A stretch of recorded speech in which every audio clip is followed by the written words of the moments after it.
You are destined for abundance. Amen. So last Sunday, we talked about cultivating abundance mindset. So, bago po tayo pala makaranas ng kasaganahan sa buhay, ang unang-unang bagay na kinakailangan na gawin natin is to cultivate abundance mindset. Bakit ang mga mayayaman ay lalong nayaman? Bakit ang mga mahirap ay lalong humihirap ang buhay? Ang sagot, because of mindset. Ang tao po na mayroon pong poor mindset ay napakahirap umangat sa buhay. Sapagkat ang ating pong mindset, ito po ang ating default. Kahit anong pagsisikap ang gawin mo, pero kung ang nakalagay sa isip mo ay ikaw ay mahirap, ikaw ay walang mararating, nakalagay sa iyong isip ay hindi ka aangat sa buhay, ay ibabalik ka doon sa iyong default. Sa kabilang banda, kung ang iyong isip ay mayaman sa mga ideas, ang iyong isip ay mayaman sa mga skills, darating ang araw, yung kaalaman mong yun ang magbibigay sa iyo ng kasaganaan. Ikaw ay uunlad dahil doon sa skill or dahil doon sa ideas na meron ka. At ikaw ay i-hire sa isang company dahil doon sa idea or doon sa skill or sa talent na meron ka. So, we have to eliminate poverty mentality. Paano? I-eliminate ang poverty mentality by educating ourselves. Kinakailangan i-educate natin ating sarili. Pwede tayong magbasa o tayo ay makinig at magdagdag ng kaalaman sa ating isip. Kung may pagkakataon kayong pumasok, kahit sa TESDA, gawin po ninyo. Bakit? Yan ay nagdadagdag ng skills. Pag marami kang skills, you are highly recommended. Pero kung wala kang kaalam-alam kahit na ano, hindi ka kasali sa mga pagpipilian. At dahil sa iyo walang kaalaman, ang layo ng opportunity para sa iyo. Pero kapag marami kang skills, you are full of knowledge, lagi kang top of the line. Kasali ka sa mahihirang at mapipili. Sa iyo pupunta yung kasaganaan. So what you feed your mind will manifest in your life. So kung anong iyong ipinipid lagi sa iyong isip, yun ang magmamanifest sa iyong buhay. Okay? So ngayong araw na ito, ang pamagat na pag-uusapan po natin ay overflowing abundance. Sabihin mo nga sa iyong katabi, God want you to experience overflowing abundance. Kapag sinabi natin abundance kasi, abundance is having what you need. Pag sinabi naman natin overflowing, ibig sabihin ay higit pa doon sa iyong mga kailangan. Sabihin natin, sobra-sobra. Umaapaw. Yan ang overflowing. Kung basahin po natin ang Isaiah chapter 66, verse 12, go. Sabi ni Yahweh, padadalahan kita. Sabihin mo sa iyong katabi, give me your Gcash account. Yan. Patadalahan kita ng walang katapusang kasaganaan. Ang kayamanan ng ibang bansa ay aagos patungo sa iyo. Sino dito ang gusto siya ay maagusan? Amen. Ang kayamanan ng Diyos. Sabi doon, ang kayamanan ng ibang bansa ay aagos sa iyo, aagos patungo sa iyo tulad ng umaapaw. Sabihin natin, umaapaw. Hindi lang walang katapusan, umaapaw pa. Sabihin mo sa iyo, katabi gusto ng Diyos na makaranas ka, hindi lamang ng walang katapusang kasaganaan, umaapaw pa. So let's declare it, umaapaw. Okay? Ang makakatulad mo ay sanggol na buong pagmamahal na inaaruga ng kanyang ina. So walang mother or parents na naghahangad na ang kanyang anak ay magutom. Kung iyak nga lang, tatakbo ka agad at papakainin mo o ibibigay agad ang kailangan. No, itinhalin tulad ng Panginoon ng kanyang sarili sa isang parents o sa isang parent na nagmamahal sa kanyang anak. Na kung ang isang parent or parents, wala siyang planong paghihirap para sa kanyang anak, gayon din naman ang ating Diyos sa langit. kung gusto ng ating mga magulang, kung paano yung ating mga magulang nagpaplano ng maganda para sa atin, kaya tayo pinag-aaral, binibigyan ng mga magandang edukasyon. Bakit? Dahil napakaganda ng kanilang plano para sa atin. Ayaw nilang tayo ay maghirap. Yung mga magulang natin ayaw iparanas sa atin yung hirap. Di ba sabi? Pag ako'y umangat ang buhay, ay hindi ko ipaparanas sa akin anak yung naranasan ko noon, dati. So, ibig sabihin, tao pa lang tayo, nangangarap tayo, gusto nating umangat yung ating mga anak.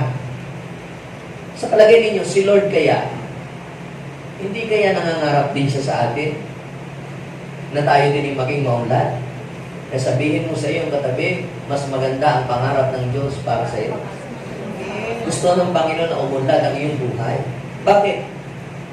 Tingnan niyo, kung kayo ay magulang, tapos nakikita ng inyong mga kumare, katrabaho ng inyong anak, sira-sira ang damit. Parang laging yagit. May epekto ba yun sa inyo o wala? Mapapahiya kayo, di ba? Ayaw nyo namang mapahiya sa inyong mga kaibigan at kamag-anak. Baka may masabi. Kahit nga walang-wala tayo gusto natin ibigyan ng mga magagandang gamit ng ating mga anak para naman sila ay maging presentable. Bakit? Kasi yan ay nagre-reflect sa magulang. Are you following me? Ayaw, gusto mong bilihan ng mga magagandang damit. Kung pwede pa ngayon, medyo ikangay magagandang kasuotan. Bakit? Kasi nagre-reflect kung ano ang itsura ng anak sa magulang. Are you following me? Tayo, anak tayo ng Diyos. Anak ka ba ng Diyos? So kung ikaw ay anak ng Diyos, at ang Diyos ay Diyos ng kasaganaan, gusto din ng Diyos na mag-reflect sa iyong buhay yung kasaganaan din. Are you with me? So ang Diyos po ay Diyos ng kasaganaan. Hindi po siya Diyos ng kahirapan. Yes, Diyos din siya ng mahihirap, pero hindi siya Diyos ng kahirapan. Now, what are the reasons why many Christians are not living in abundance? Bakit? Tapat naman sa Diyos. Masipag naman, naglilingkod. Nagdadasal din naman. Nagpupuri naman sa Diyos. Pero bakit, kung titingnan natin, ay bakit yung mga hindi naman sila godly people, yung hindi naman sila nagseserve, bakit parang tila baga mas angat pa ang buhay nila kaysa doon sa mga tumatawag sa Diyos? Kaya minsan sabi ng iba, bakit yung kakilala ko, hindi naman nag-worship, hindi naman nagbabasa ng Bible. Pero, bakit parang mukhang mas maunlad pa siya kaysa sa akin? But I am telling you, gusto ng Panginoon na maranasan natin yung pag-unlad at pag-angat ng buhay. Pero, meron pong dalawang pangunahin pong hindrance why we are not experiencing overflowing of abundance. So, two reasons. Na isabi ko na po ito nung last Sunday, pero ulitin ko sa inyo sa mas malinaw na pagtingin. So, una na dahilan, because of poor psychology of abundance. Kapag sinabi po natin mga kapatid, psychology, it talks about our thinking, our thought, our mind. Doon sa iniisip mo.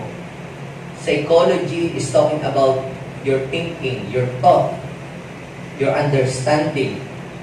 Pwedeng yan ay naipasa ng nanay mo sa iyo o ng iyong mga ninuno o ng ibang tao o ng iyong mga kabarkada o ng iyong mga kaibigan. Kagaya ko noong ako'y nag-aaral, napabarkada ako sa mga taong mayroong poor psychology, may poor mindset. Sabi, huwag na tayong mag-aaral. Basta tayo'y makapasa lang ng pag tayo nakakuha ng 75, aanin pa ba natin ang labis? Ayaw ko naman ngayon, Pero ang tawag po ng mga kapatid ay poor mindset or poor psychology. Kung ikaw ay mag-hire ng mga worker sa iyong company at ipin-present ang resume at yung grade, alin ang titingnan mo? Yung may 75 na grade o yung may 98 o yung may 99 na grade? Di ba mas titingin ka doon sa may mas mataas na grade? Bakit?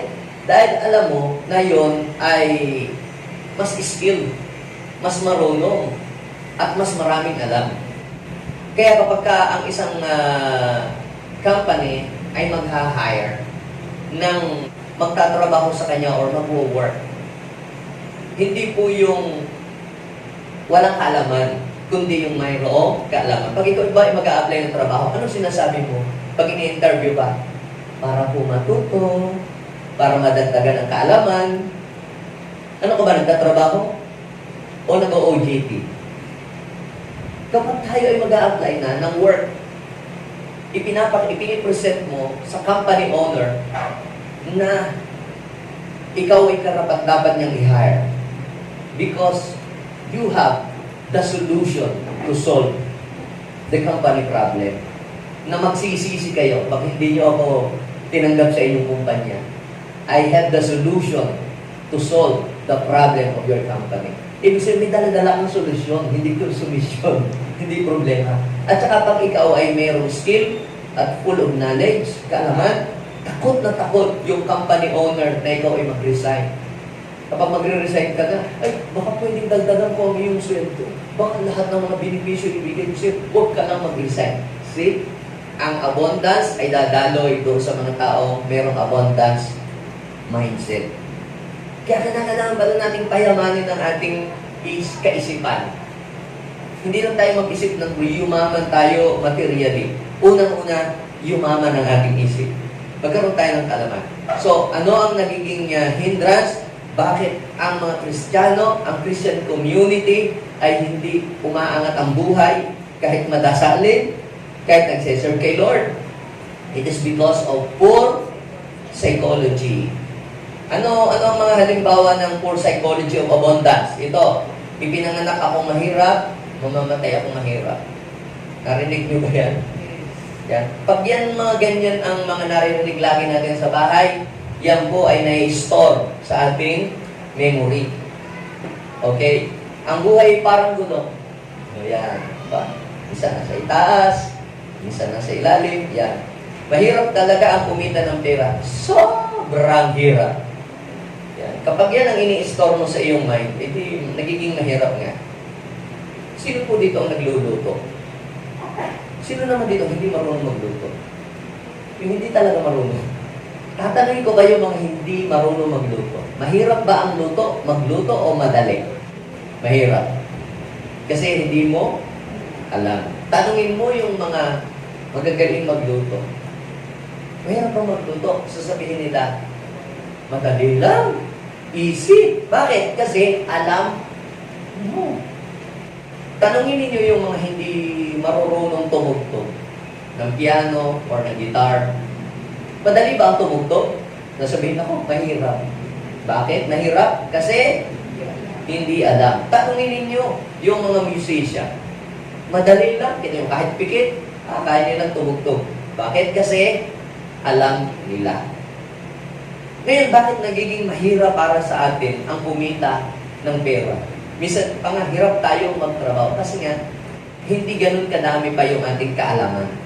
So, habang dumadami at nadadagdagan ang iyong kaalaman, nagiging madali para sa iyo ang kumita ng pera. Following me, nagiging madali. Okay. Sabi naman ng iba, basta kumakain ako ng 3 times a day, ang importante ako'y masaya. Yan ba ang nasa iyong isip? Ang isa pang mga sinasabi ng mga tao may poor psychology, ito, kahit ako ay magdildil ng asin, basta may raos ang buhay. Diba? Ganun ang mga sinasabi nila. So, pag ikaw naman ay namatay, hindi mo naman madadala sa langit ang kayamanan. May mga naririnig ba kayong ganyan? Imagine habang kumakain tayo sa kapagkainan, anak, huwag ka nang mangarap na umulat ang buhay. Kasi hindi naman madadala yan doon sa kalangitan. Now, let's debunk that kind of statement. Pag sinabing debunk, it means ating pasinungalingan. Patutunayan po natin na hindi po iyon tama o matuwid na kaisipan. Kapag may ganun kang kaisipan, mahirap para sa iyo ang umulat. So, pangalawa po na hindrance why the Christian community are not experiencing overflowing of abundance because of wrong theology of abundance. Yung psychology, it talks about our mind. Yung sa kung ano iniisip natin. Maaaring yan ang itinanim sa iyo ng iyong mga magulang, ng iyong mga kaibigan, ng iyong mga pinsan, ng iyong mga kabarkada. Tinanim sa iyo. Okay? Yun naman pong wrong theology, pag sinabi naman natin theology, it talks about your belief about God. Your belief about sa mga bagay-bagay. Ano ang iyong paniniwala? Ano ang iyong interpretation kapag nagbabasa ka ng salita ng Diyos? Yung wrong interpretation sa Bible, kapag binabasa mo ang Bible. Yung mga false teaching na iyong naririnig sa Bible na maling katuruan, na hindi pala yun yung interpretasyon ng isang verse na yun, pero tinatanggap mo na yun ang kahulugan nun. So, because of wrong theology of abundance, yan din po ay nagiging sagabal para umunlad ang isang tao. Maging maunlad. Let me give you an example. Kita nyo, ang pera ay sa demonyo. Narinig ba kayong mga ganyan? Minsan yung mga religious people, laging sa demonyo. Dad, ba't ka may suot ng ganyan? Lakos yan. May buhaya. Sa demonyo yan. Yan, dragon. Sa demonyo yan. Nakatatakti sa bigas ng sa demonyo yan. Lahat sa demonyo. Sapatos yan. May etiketa sa demonyo. Lahat binigay mo sa demonyo. Yan. Ang pera sa demonyo. Okay? Isa pa ng mga halimbawa ng wrong theology. Money is the root of all evil. Another example ng wrong theology. Pag mayaman, lumalayo sa Diyos. Ayaw ko yumaman kasi baka ako mapalayo sa Diyos. Ang tanong, pag ba mahirap, malapit sa Diyos? Diba? Okay. Isa pa, hindi dapat magpayaman dahil hindi madadala sa langit, iiwanan din lang dito sa lupa. So let's debunk the poor psychology and wrong theology. Yan. Ano ba ang tama? Let me clarify to you the biblical teaching to correct our wrong belief at saka ating pong poor psychology. Okay? Unahin natin yung ang pera ay sa demonyo. Ang pera ba ay talagang sa demonyo?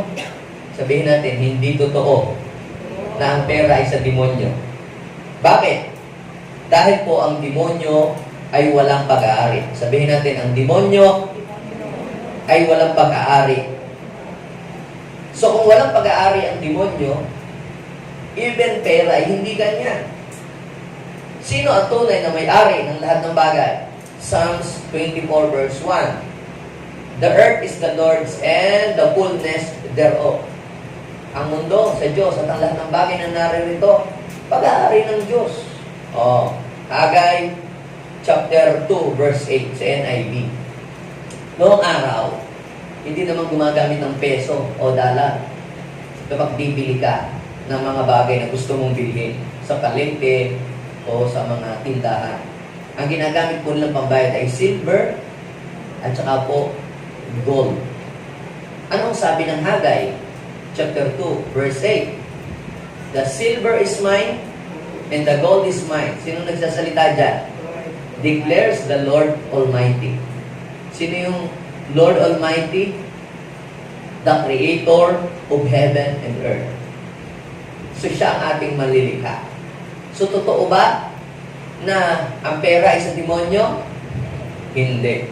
Ang pera ay pag-aari ng Diyos, hindi sa demonyo. Kaya kung ang isip mo lagi ay ang pera ay sa demonyo, iiwasan mo. Iiwasan mo yan dahil nakalagay sa iyong isip sa demonyo yan. Kaya iiwasan mo. Re-rebukein mo, di ba? Nire-rebuke natin ang demonyo. Kaya pag sinabi mong demonyo, lumayas ka, pati yung pera lalaya sa iyo. Bakit? Ay iniisip mo yung pera sa demonyo. Bakit ganun? Nagpe-pray ako ng blessing. Nag-pray ako kayo ng blessing, pero hindi nagating. Kasi unconsciously, nire-reject mo ang blessing sa iyong isip.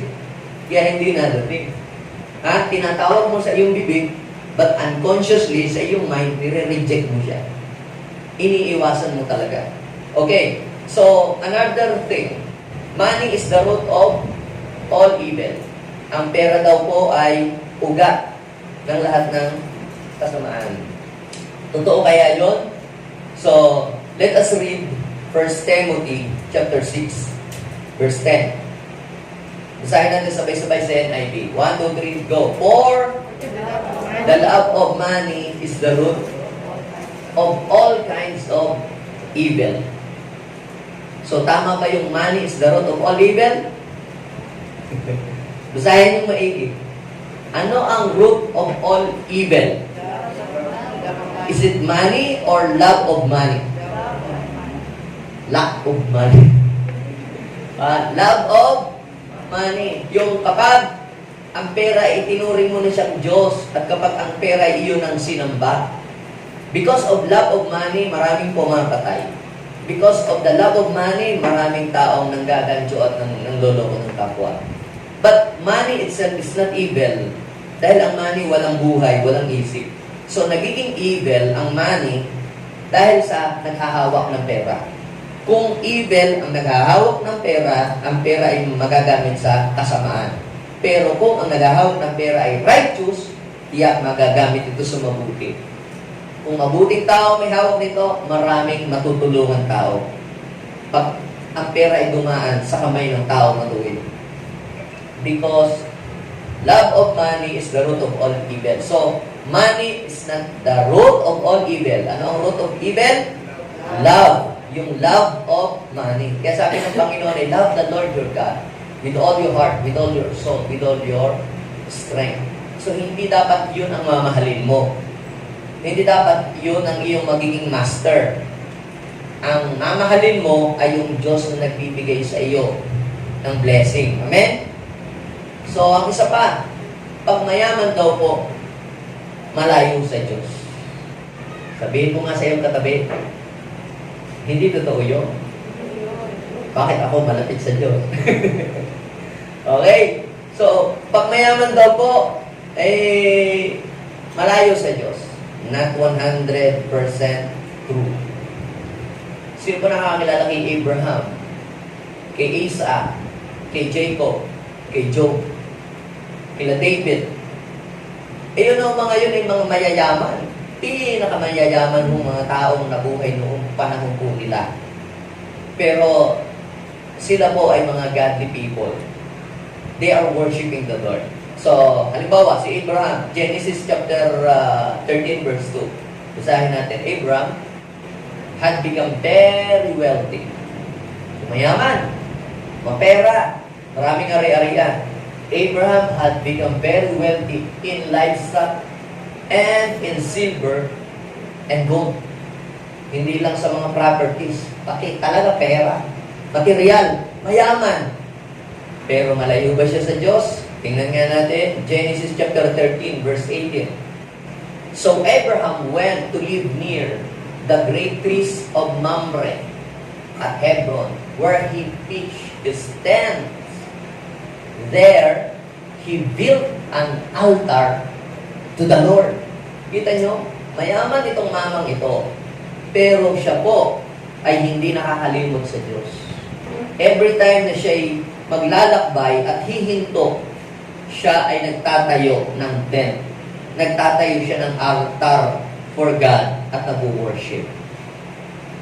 Kung ikaw ay mahirap, makapagtatayo ka ba ng altar? Pag ikaw ay mahirap, makapagtatayo ka ba ng building para i-worship mo si Lord? Hindi mo magagawa yun. So, not 100% true na pagka mayaman ay malayo sa Diyos. Kaya iba magaling sa mayayaman, lahat ng mga mayayamang yun, di naniniwala sa Diyos.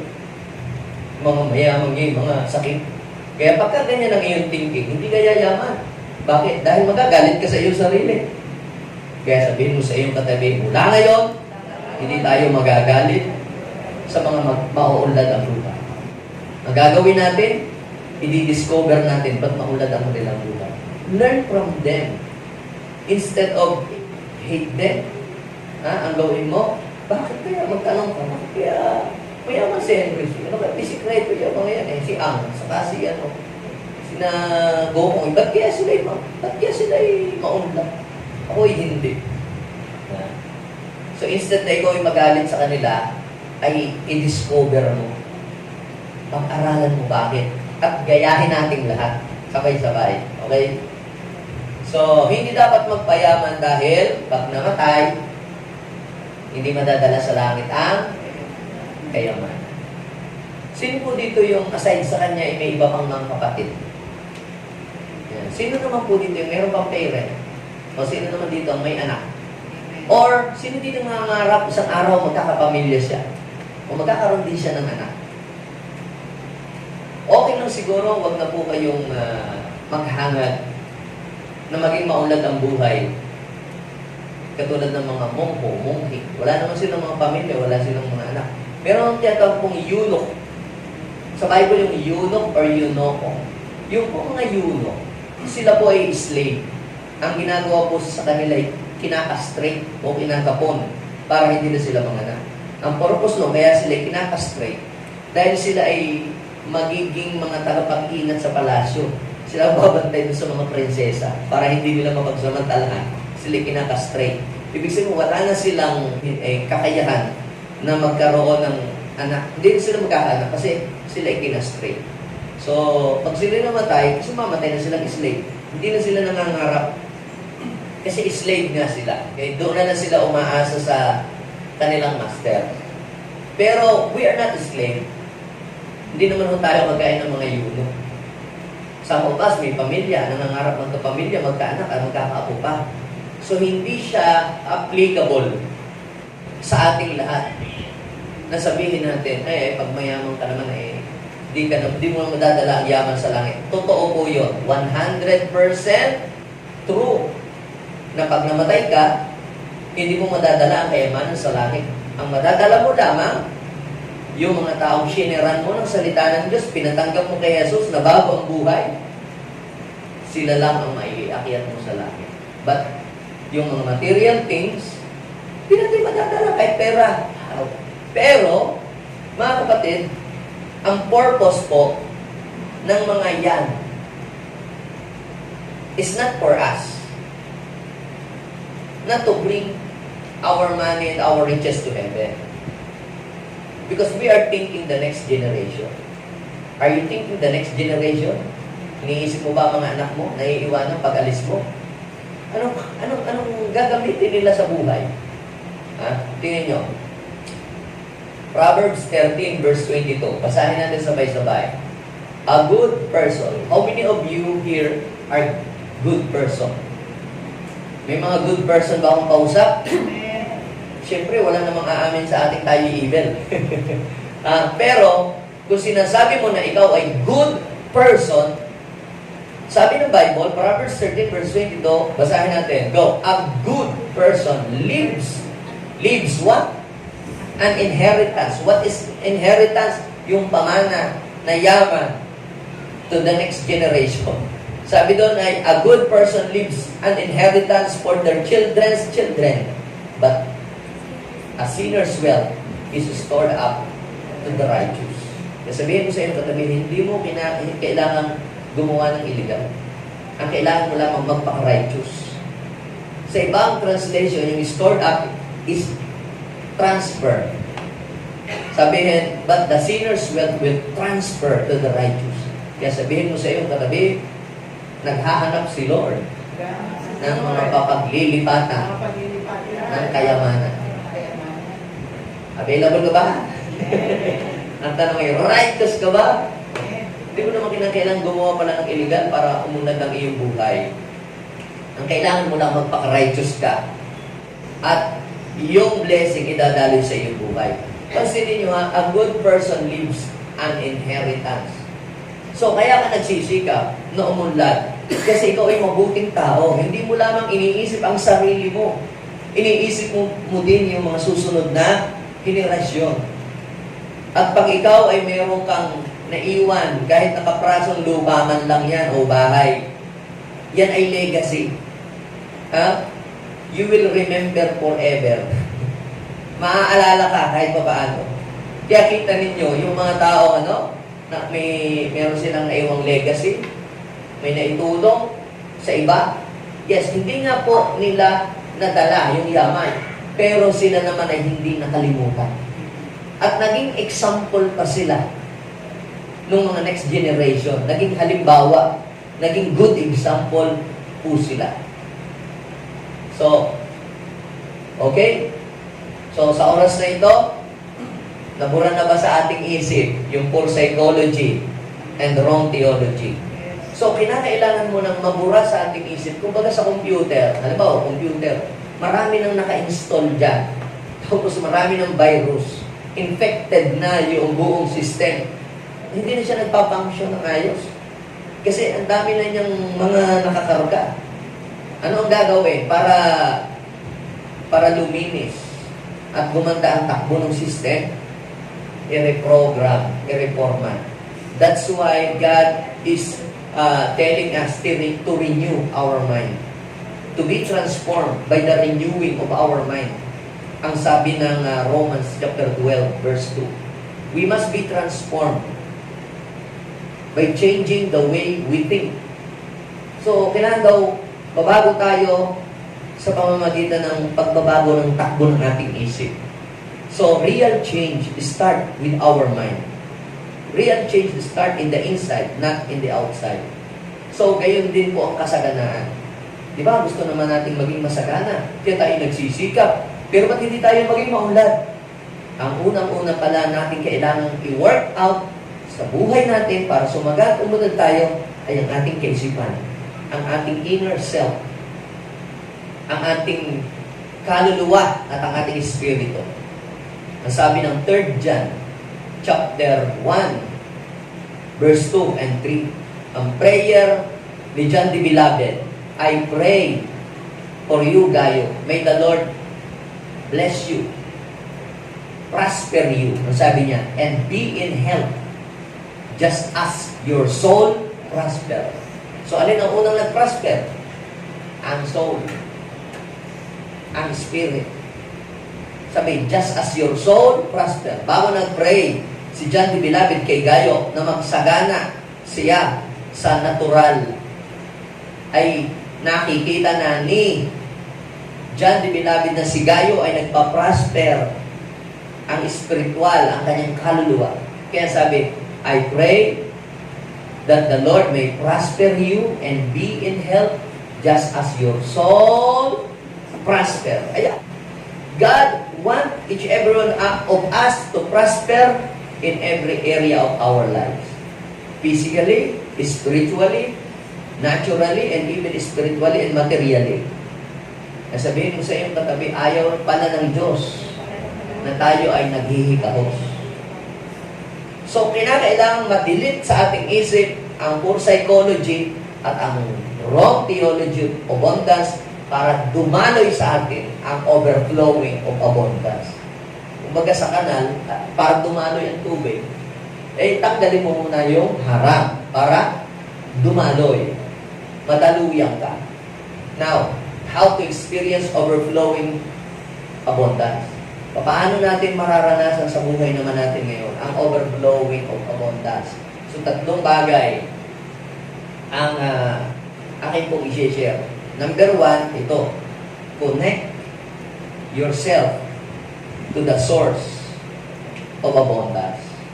Connect yourself to the source of abundance. Kung halimbawa po, tayo po nakatira sa isang subdivision. Nang subdivision na yun ay para magkaroon ng tubig. Kasi, alam nyo, pang-limita sa mga subdivision, ang hina ng daloy ng tubig. Kaya, ang ginagawa po nung subdivision owner, nagpapatayo sila ng malaking tangke doon sa mismong gitna ng gilid ng subdivision para masuplayan ng tubig yung mga bahay. Ngayon, kung magpapatayo ka ng bahay, para ikaw ay magkatubig, kailangan mong kumuha ng tubig doon sa malaking tangke. Ba? So, ano pong ibig sabihin? Kung walang deposit o kung walang source, wala, di ba? Kaya alam niyo po, hindi lubusang alam ng tao kung sino talaga yung source. ng pagpapala. Dapat maging malinaw sa ating isip at sa ating puso. Sino ba talaga ang source of abundance? Sabi ng Jeremiah, chapter 2, verse 13, dalawa ang kasalanan ng aking bayan. Tinutukoy niya ay yung bansang Israel. Ano daw ang kasalanan ng kanyang bayan? Sabi niya, ay tinalikuran nila ako. Ano daw siya? Ako na bukal na nagbibigay ng buhay. At humukay sila ng mga balon. Mga balong walang na ibibigay na tubig. Kaya, minsan tayo ay lalong naghihirap ang buhay. Tumatalikod tayo sa source. Lumalayo tayo sa Diyos. Si Satan, mga kapatid, siya din po ay nag-o-offer ng yaman, ng kasikatan. Siya din ay nag-o-offer ng pag-unlad. Kaya lamang po, bago ka maging maunlad, kinakailangan sasambahin mo siya at ikaw ay magiging alipin niya. Magiging alipin ka niya at ang iyong kaluluwa ay magiging kanya. So may kapalit. Ang kapalit ay pagdurusa. Yes, pwede kang payamanan agad ng pasikatin, paunladin, pero ang kapalit dito ay kapahamakan ng iyong kaluluwa. Tingnan ninyo, ang sabi sa Matthew, ito yung nung si Jesus at saka po si Satan ay nagkaroon sila ng battle sa wilderness. Ang sabi na Matthew chapter 4 verse 8 to 9, pagkatapos dinala siya ng dyablo sa isang napakataas na bundok at ipinakita sa kanya ang lahat ng kaharian sa mundo at ang kayamanan. So pinakita ni Satan kay Jesus yung kayamanan. At ano sabi? Sinabi ng dyablo kay Jesus, ang lahat ng iyan ay ibibigay ko sa iyo. Pero may kondisyon. Anong kondisyon? Kung luluhod ka at sasamba sa akin. See? Bago ibigay ni Satanas yung yaman, sasambahin mo siya. So, ibig sabihin, tatalikuran mo ang Diyos at i-worship mo siya. Ang problema, yung abundance na nanggagaling sa dyablo, para ikaw ay maging masagana, kinakailangan mong gumawa ka ng illegal, gumawa ka ng masama, o kinakailangan mo ikay pumatay, o manakit ng kapwa, o manglamang, o manggancho, o mang-scam, o mangbudol. Yayaman ka. Pero, saan galing ang ganong klase ng pagyaman? Yun ay galing sa dyablo. Kaya ang sabi po ng Mark chapter 8, verse 36, at saka po verse 37, mapapala ng isang tao, makamtan man niya ang yaman ng buong daigdig. Kung mapapahamak naman ang kanyang sarili, imagine mo, mayaman ka nga, pero ang buhay mo naman, pupunta ka sa impyerno. Yung yaman mo na meron ka, hindi enough yun para matubos ka kahit gano'ng kayaman, hindi mo matutubos ang iyong kaluluwa pag ikaw ay napahamak doon sa impyerno. Ngayon, who is the real source of abundance? Sabihin natin, God is the real source of abundance. Sabihin nga natin, God is the real source of abundance. O sabihin nga, i-declare natin, my God is my real source of abundance. Bakit po kailangan ulit-ulitin natin yun. Para yun yung mag-program sa ating isip. Di ba, Pastor, wala makapaglilingkod ng sabay sa Diyos at kayamanan. Yes. Sinabi yan ng Matthew chapter 6. Inumpisahan doon sa 24. Hindi kayo makapaglilingkod sa dalawang Diyos. Tapos, ikinumpara ni Jesus ang kanyang sarili sa kayamanan. Sa Diyos at saka sa kayamanan. Yes, wala naman nga talagang makapaglilingkod. Pero hindi sinabi ng Panginoon na masama ang kayamanan. Sinabi lang ng Panginoon, walang makapaglilingkod ng sabay. Kaya sabi nga ng Panginoon, ganito dapat yung gawin. Matthew 6:33. Huwag kayong mag-alala, mabalisa, mag-worry sa inyong mga pangangailangan sa buhay. Ang gawin ninyo sa Matthew chapter 6:33, pag sumakita ninyo na pagharian kayo ng Diyos, seek ye first the kingdom of God and His righteousness, and all these things, sabihin natin, all these things, yung pambayad mo sa utang mo, pambili mo ng sasakyan, pambili mo ng bahay, pampaaral ng iyong mga anak, sabihin natin, all these things shall be added unto you. Pero bago mangyari yun, ang sabi ng Bible, sabi ni Jesus, seek ye first. Seek first the kingdom of God. Ang ibig sabihin niya, kumonek ka doon sa source. Bakit yung iba? Minsan, hindi nila magawa na sila'y makapag-worship kay God pag Sunday. Dahil pinuproblema nila, iniisip nila, saan sila kukuha ng ganito? Naku, magbabayad ng tuition ng aking anak. Naku, saan ako kukuha ng pambayad sa ganito? Nakalimutan po ng mga tao na ang source pala ng lahat ng pangangailangan ay si God. God is the real source of abundance. Kaya ang kailangan mong gawin, i-worship mo siya. Mag-pray ka sa Kanya. Mag-ask ka sa Kanya because He is our real source. I-guide ka niya sa tamang trabaho. I-guide ka niya sa tamang negosyo. At i-direct ka ng Panginoon sa mas mabilis na pamamaraan ng diskarte na kailangan mong gawin. Kaya po si Abraham, si Isaac, sila Jacob, naging masagana ang kanilang buhay because they connected themselves to the real source of abundance. And who is that? The God of heaven and earth. Yung Diyos na lumikha ng lahat ng bagay dito sa mundo. Kinonek nila ang kanilang buhay. Winorship nila ang Panginoon. Kaya ano ang naging resulta sa buhay nila? Nagmanifest po ang kasaganaan sa kanilang buhay. Kaya hindi gusto ng Diyos pala na tayo ay maghirap sa buhay. Bakit? Because ang kahirapan, yan po ay sumpa. Kaya sabihin ko sa iyo, katabi, gusto ng Panginoon, mahango ka sa sumpa ng kahirapan. Sinong gusto dito makawala sa sumpa ng kahirapan? Hindi yung lagi ka na lamang hirap. Lagi ka lang api-apihan. Lagi kang biging kawawa. Tapos pag nag-share ka ng Word of God, parang hindi ka paniwalaan dahil sa iyong kalagayan. You know, kapag naging maunad ang ating buhay, meron ka rin confidence, ipagsigawan sa mga tao na ang iyong Diyos ay totoo at ang iyong Diyos ay buhay. Bakit? Kasi ang Diyos natin, mga kapatid, ang may-ari ng langit at lupa. Hindi natin makukumbinsi yung mga taong iba na maniwala sa Diyos. Bakit? Kung nakikita sa ating buhay na tayo hirap na hirap.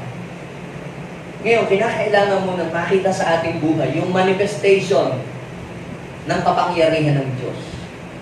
Kung ang Diyos ay masagana, ikaw na lumalapit sa Diyos, mag-flow sa iyo yung kasaganaan. Di ba? O pag ang Diyos ay banal, di ba? Pag kumunay ka sa Diyos, yung kanyang kabanalan, dadaloy sa iyo. Bakit? Meron bang exclusive? Ito ng kabanalan dadaloy sa inyo, pero yung aking abundance, hindi. Hindi ganun si Lord. Kung ano yung character ni Lord, dadaloy sa iyo. Kung ano yung meron si Lord, dadaloy din sa iyo. Pati nga kapangyarihan, di ba? Pag kumunay ka sa Lord, yung power na meron ang Lord, dadaloy din sa iyo. So, the same. Yung abundance, pag kumunay ka kay Lord, dadaloy din sa iyong kasaganaan. Now, ito ang ilagay natin sa ating isip. God is the real source of abundance. Proverbs 10 verse 22, ipagsigawan natin, magdeklara tayo araw-araw. The blessing of the Lord makes one rich, and He adds no sorrow with it. Magdeklara tayo, pag-gising natin sa umaga, nag-iinat-inat ka, the blessing of the Lord makes, banggitin mo yung pangalan mo, Cleo Rojas rich, and He adds no sorrow with it. Hindi pagkagising mo sa umaga, ay, nakakatamad. Ganon. Ay, sasabihin mo lagi, ay, malas ang araw na ito. O, baguhin na natin yung ating confession. Sabihin natin, the blessing of the Lord makes my family rich. O, banggitin mo, specific, pangalan mo, and He adds no sorrow with it. 2 Corinthians 9:8, and God is able to bless you abundantly so that in all things, at all times, having that you need, you will abound in every good work. Deuteronomy 8:18, sabihin natin, ha? You shall remember the Lord your God, for it is He who gives you power to get wealth. Last verse na magpapatunay that God is the real source. Ang sabi ni Paul, my God, sabihin natin, my God shall supply all your need according to His riches and glory by Christ Jesus. So, kaya palang isupply ng Diyos ang lahat ng ating mga pangailangan. Kapag lagi natin itong sinasabi, yan ang pananampalatayang nabubuo sa ating puso at sa ating isipan. At kapag yan yung ating pananampalataya, yan yung mangyayari. You will receive what you believe. What you believe, you will become. You will become what you believe. Amen? Ano ba pinaniniwalaan mo sa iyong buhay? Hindi ako mananatiling ganito, aangat ang aking buhay. Yan ang paniniwala mo. What you believe, you will become. Makakaawat ako sa kahirapan. Makakabayad ako ng utang. Mapapatapos ko ang aking mga anak. Oh. What you believe, you will become. Okay, pangalawa. So, yung una, connect yourself to the real source of abundance. So, sino ang real source of abundance? Sino ang right source ng abundance? Si God. Okay, pangalawa, ito, build a pipeline of abundance to flow in your life. Ano po ba yung pipeline? Ito ay tubo. Nung ginagawa yung kalsada, pinalitan po yung tubo ng mga malalaking tubo, di ba? Kasi papataasin yung mga kalsada. Yung mga tubo na yan, tubo ng mga nawasa, lahat po yan na tubo, sanga-sanga yan, para makarating sa ating mga bahay, yung tubig na galing doon sa nawasa, mayroong pipeline. So, bakit mahina yung nadating sa atin? Kasi maliit lang naman kasi yung tubo natin. Pero yung pinaka-main na pipeline, malaki yun. Kaya kita nyo, nung madaanan ng bako, talagang bumulwak ang tubig, talagang nag-overflow yung tubig. Now, the point is this. Ano po ba yung pipeline? So, ganito yan. Sabi ko kanina, kung sa inyo pong subdivision ay may malaking-malaking tangke, para yung tubig doon sa tangke ay mapapunta sa inyong bahay, anong kailangan mong gawin? Magpipray, tsaka magpapasting. Yung ba? O kaya mag-iigib. Ang hirap to kung maya't maya mag-iigib ka. Para dumali ang iyong buhay, para yung tubig ay dumaloy sa inyong bahay, anytime na kailangan mo, anong kailangan mong gawin? Magpapasting. Tama? Hindi. Magbibuild ka ng pipeline. Dapat meron kang tubo na connected doon sa source. Papunta sa inyong bahay. Yung iyong trabaho, yung iyong negosyo, or investment, or lahat ng mga income na meron ka, yan po ay pipeline para ang blessing ng Lord ay dumaloy sa ating buhay.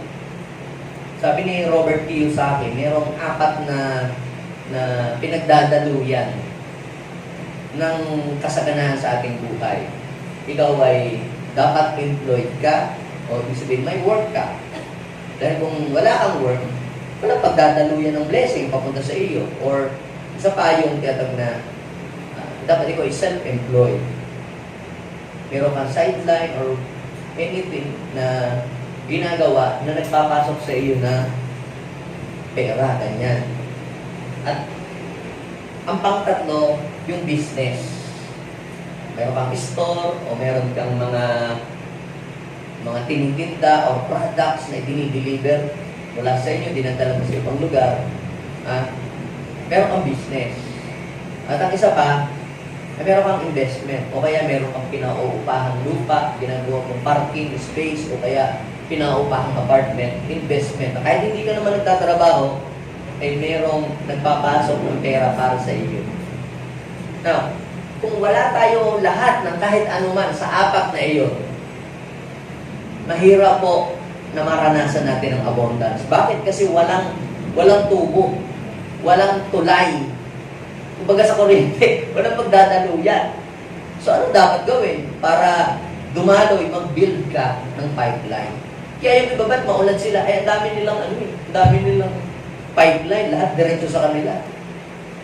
Now, let's talk about rain at saka yung river.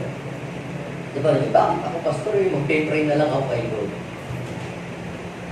Alam niyo po, noong mga 90s or 70s, yung uso yung mga naghuhula na dadating na daw ang Panginoon, magwawakas na daw po ang mundo. Kaya, ang mga turo noon sa simbahan ay huwag na kayong mag-aaral, huwag na kayong magnegosyo, huwag na kayong magtrabaho, mag-resign na kayo. Darating na ang Panginoon. Sa simbahan na lang kayo tumira, magdasal. Ang problema, hindi pa dumating ang Panginoon. At hindi naman yun ang sabi ng Panginoon. Na huwag nang magtrabaho at huwag nang magnegosyo at huwag nang mag-aral. Sabi lang po yun noong mga nagtuturo na mayroong wrong theology of abundance. Maling paniniwala patungkol sa pag-unlad. Hindi yun ang nangyari, hindi nga nagtrabaho, hindi pa dumating ang Panginoon. Eh dahil nag-resign sila sa trabaho, hindi na nagnegosyo, hindi na nagtinda, ano nangyari? Naghirap po sila. Hindi mahirap sila. Because of wrong theology of abundance. Kasi pag pinutol mo lahat ng mga tubo, kita ninyo yung mga halimbawa umalis na kayo sa inyong tinitirahang bahay, anong gagawin? Puputulin na yung mga tubo, pati ilaw. Wala lahat. Wala nang dadaloy. So kung titira ka, lipat bahay, anong gagawin? Bago ka tumira doon, para magkaroon ulit ng tubo, ikakabit mo doon sa source. What is the difference between rain at saka yung river? Ang rain, ito. Dumarating yan paminsan-minsan. Minsan 1 week na umuulan, pinakamatagal ng 2 weeks, pero kalimitan, walang ulan. What is the rain type of blessing sa atin?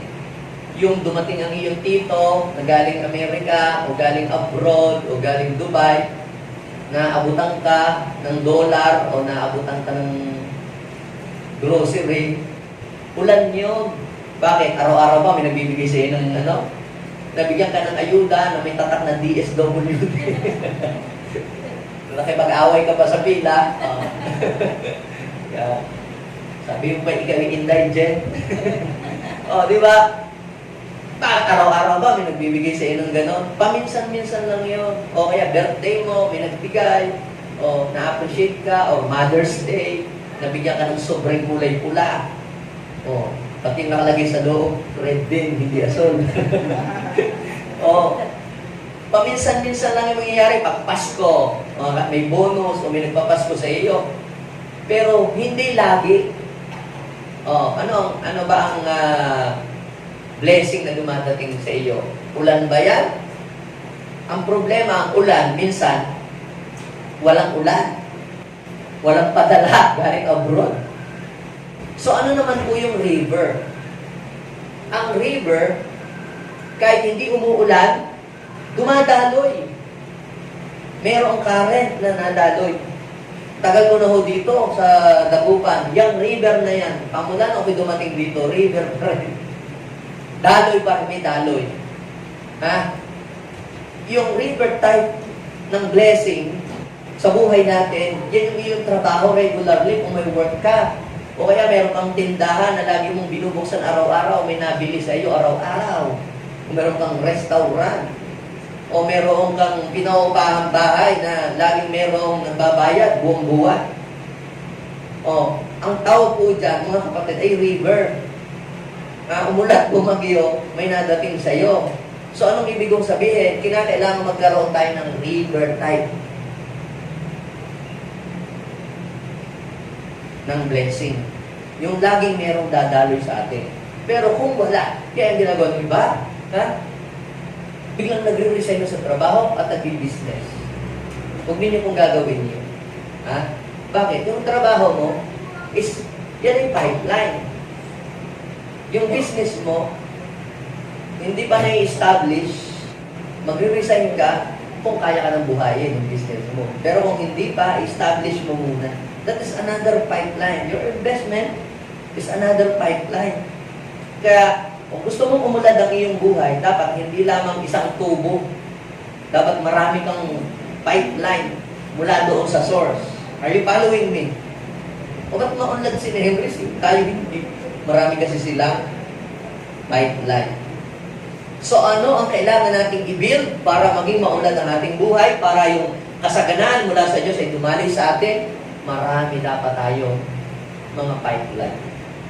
Ibig sabihin, marami kang pinagkukuhanan.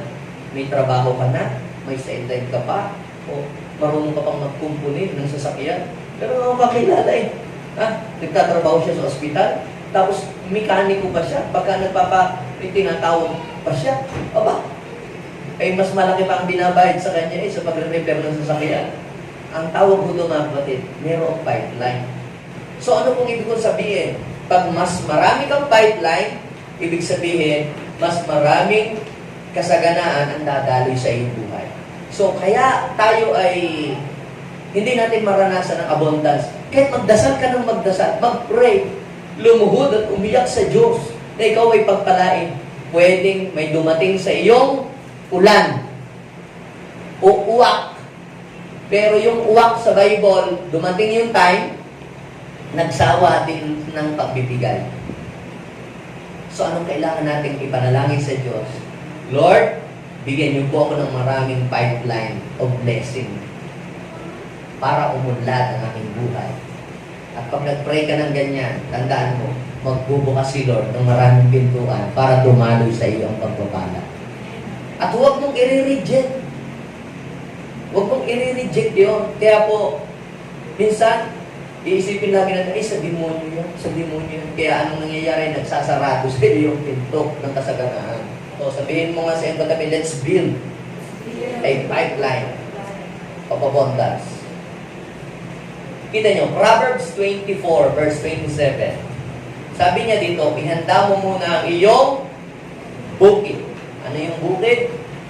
Ito ang pagdadaluyan ng pagpapala. Sabi dito, ihanda mo muna ang iyong bukid para mayroon kang tiyak na pagkakakitaan bago ka magtayo ng bahay at magtatag ng tahanan. So, hindi ka makapagtatayo pala ng bahay kung wala kang pagkukunan.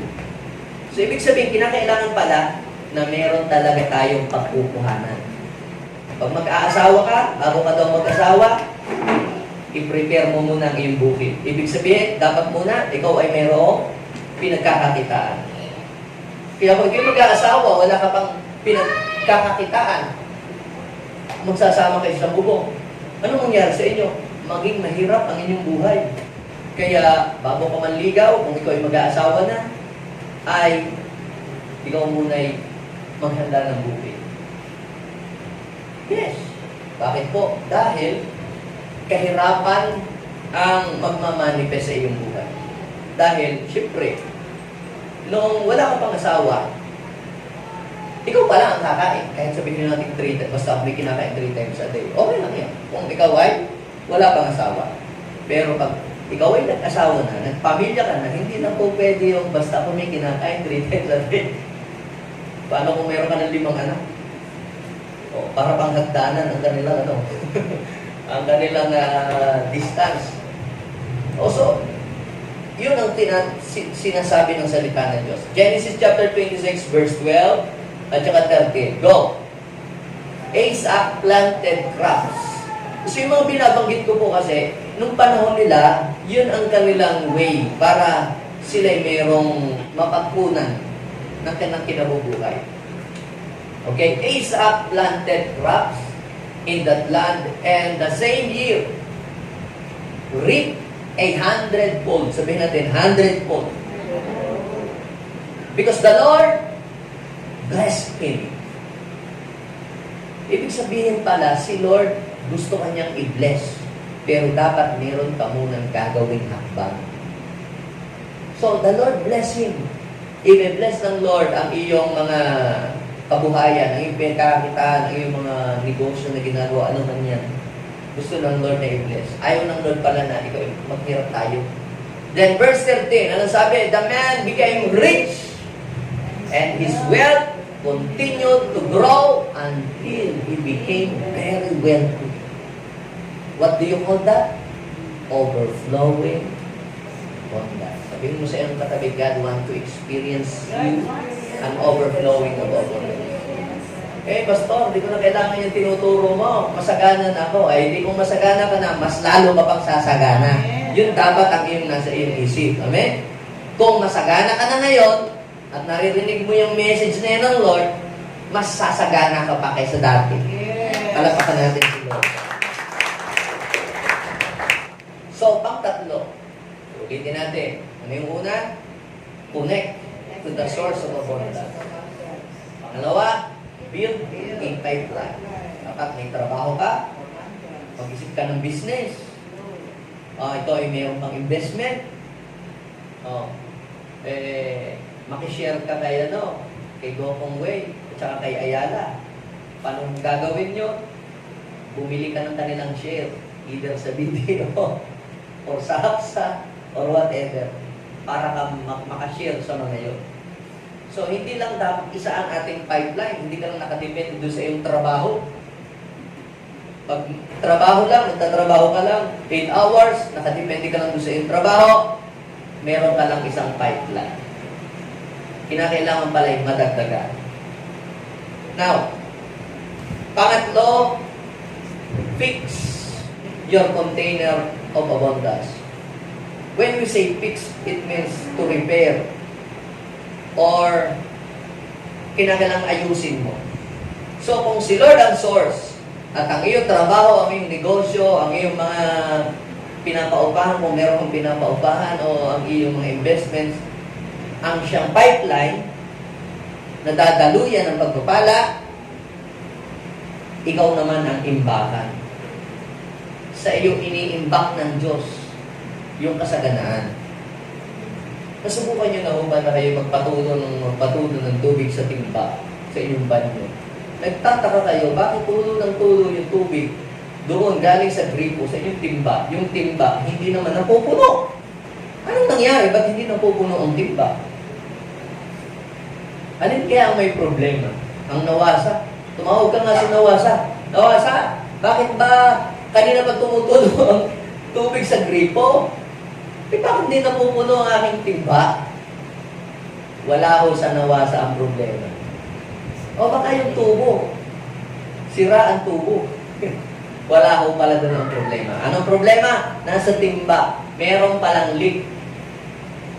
Kahit pa ikaw ay kumikita ng marami, pero ikaw ay magastos. Ha? Pero ikaw naman ay gumagastos ng lampas doon sa iyong kinikita, hindi uunlad ang iyong buhay. Bakit? Kasi madedrain ka.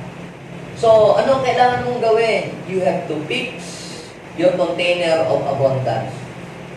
Nung kumikita ka ng 5,000, ay kulang. Lord, sana gawin yung 10,000. Ginawa ng Lord 10,000. Lord, kulang. Ginawa ng Lord 20,000.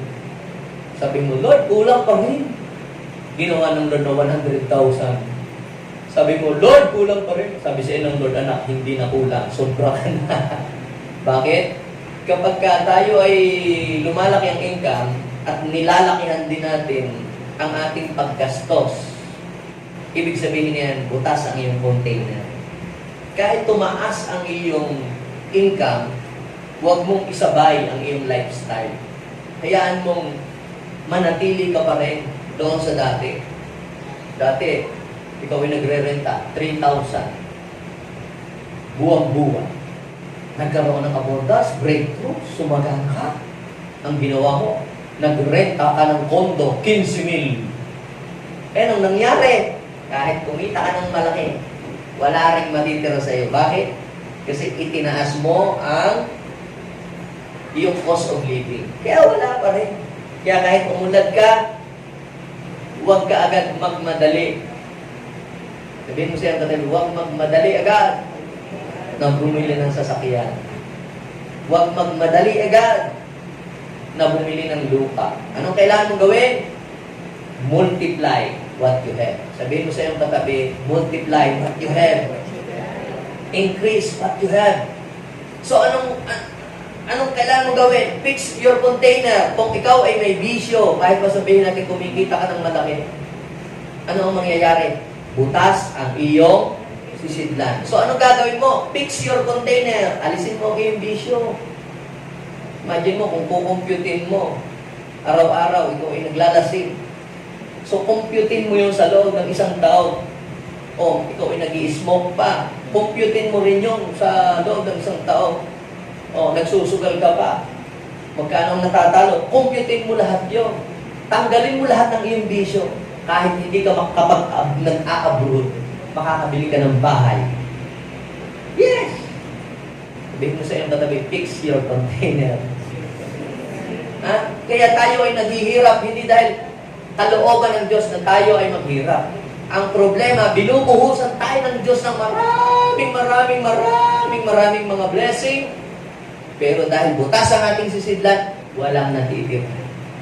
Ha? Ang problema, hindi pa natin natatanggap ang sweldo, kaltas na lahat. Wala na, nadating sa atin. Bakit? Butas ang ating sisidlan. So, anong dapat natin gawin? We have to fix our container. Savings in times of plenty is the key to experience overflowing abundance. Sa panahon ng kasaganaan, tandaan po natin, hindi araw-araw Pasko. Di ba ganun? Hindi araw-araw piyesta, ganyan sa buhay. Sometimes, may mga panahon na hindi ganun kalaki ang kita, lalo na sa mga nagbi-business. But during the time of abundance, huwag mo rin sabayan ng gastos. Sabayan mo ng pag-iipon. That is biblical. Genesis 41 verse 35 and 36. Sabi po ni Joseph, ito kanyang advice sa presidente ng Egypt, na sa panahon daw po ng kasaganaan ay dapat ipunin ang lahat daw po ng mga ani. 20% ng mga ani ay itatabi sa loob ng 7 taon. Para mag-mature. 7 taon, sabi niya. Kasi 7 years of abundance. Magtatabi, tapos i-deposito. Gagawa ng mga kamalig. Yung mga tao po, sa panahon ng abundance, nagpiesta, nagparty ng magparty. Kahit sinasabi na ni Joseph na there will be a season of famine, they ignore the warning of Joseph. Ito na nga po, natapos na yung sagana. Pagka may mga anak kayong nasa abroad o tatay na nasa abroad at laging nagpapadala sa inyo, overflowing, ayun ho ang panahon na dapat ay mag-save tayo. Kahit pa paano. Saving in times of plenty is the key to experience overflowing abundance. Proverbs 30 verse 25. Ang langgam, anong ginagawa? Kahit daw mahina, nag-iipon ng pagkain. So being frugal is the key to experience overflowing abundance. Si Jesus, pagkatapos kumain ng mga tao, kita nyo ha, sa John chapter 6 verse 12, basahin natin. Nang makakain ang mga tao, sinabi ni Jesus sa mga alagad, ipunin ninyo ang lumabis. Para ano daw? Para hindi masayang. Kaya sabihin mo sa iyong katabi, ayaw pala ni Lord na ang mga blessing na ibinibigay niya sa iyo ay masasayang. Minsan, pagka hindi inuubos, nandun lang sa rep. So, tingnan natin, no? Ang dami nating mga binili, pero hindi naubos. Sayang. Yan. Okay. So, sabi ng Panginoon, ipunin yung lumabis para hindi masayang. So, ibig sabihin, ayaw pala ng Lord na ang mga blessing na binibigay niya sa atin ay nasasayang. So, being frugal is one of the key to experience abundance. Kapag sinabi po natin frugal, what is the difference between frugality at saka stingy? Yung inuubos mo ang pagkain sa pinggan o sa plato, ay ano ang mga problema natin pagka buffet, no? Nako, parang gabundok na hindi kayang talunin ng pusa. Lahat kinukuha natin. pero hindi naman natin inuubos. Wasting. Kapag ang isa pong tao ay pinapatay niya ang ilaw pag walang gumagamit, o ang electric fan, ang aircon pag walang tao sa kwarto, o kaya ang gripo, puno ng tibay, pinapatay, ang tawag po dyan, mga kapatid, ay frugal. Ibig sabihin ay ikaw ay matipid. At ikaw ay gumagastos ng 70% lang ng iyong income. Hindi mo ginagastos lahat. Hindi ka nag-o-over expense. Ang tawag po dyan ay frugal. Kumain ka sa restaurant. May natirang coffee mate. May natirang coffee and sugar. Inuwi mo sa bahay. Ang tawag po dyan is frugal. You are frugal. Ay, ano naman ang ibig sabihin nung stingy? Yung stingy naman ito, yung init na init, paypay ka ng paypay, may electric pa naman, ay hindi ka nagbubukas ng electric pa, sayang ang pera. Gutom ka na, nag-aaway ng bulatan mo sa tiyan, may pera ka naman, sayang ang pera. Pwede ka naman bumili. Tapos madilim na, hindi mo na mabasa yung libro na binabasa mo. Pag di magbukas ang ilaw, sayang ang kuryente. Ang tawag naman ho dyan, stingy. Puripot ka na. So ano pong ibig kong sabihin? Kinakailangan maging frugal tayo, pero hindi tayo dapat maging stingy, mga kapatid. O ano yung stingy? Yung kumain ka sa restaurant, pati yung mga kapingtiran, iba yung pinagkukuha mo, kuya kanya lang. Ayaw ng Diyos na tayo maging stingy. Gusto ng Lord tayo ay maging frugal. So, ano ang dapat natin gawin? Para how to fix our container, kinakailangan we must save. We must learn how to save in times of abundance. Ano ang kailangan natin gawin? Maging frugal. Kailangan nating eliminate yung pagiging maluho. Yan. Ang tulong ng Diyos sa atin ay sapat, mga kapatid. Kaya lamang natin, parang hindi natin nararamdaman ang daloy ng pagpapala at walang natitira sa atin. It is because baka mayroong leak ang iyong container. Sabi ng Proverbs 21, verse 17. Sabay-sabay. Ang taong maluho at mahilig sa alak, hindi ako may sabi niyan. Si Lord ay hindi daw po yayaman. Bagkos, maghihirap ang buhay. Wala naman sigurong tao dito gustong maghirap. Lahat tayo dito gustong umunlad. Pero, ang problema, wala sa source.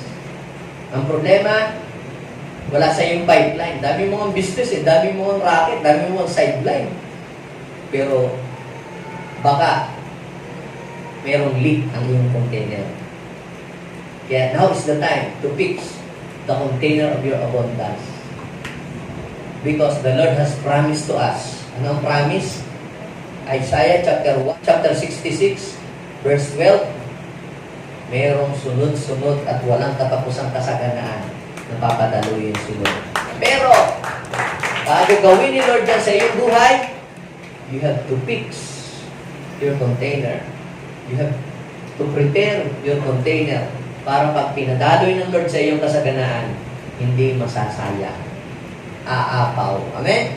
At pag umapaw yun, pati ang iyong kamag-anak, mga pinsan, pati mga kapatid, maaagusan yun. Amen?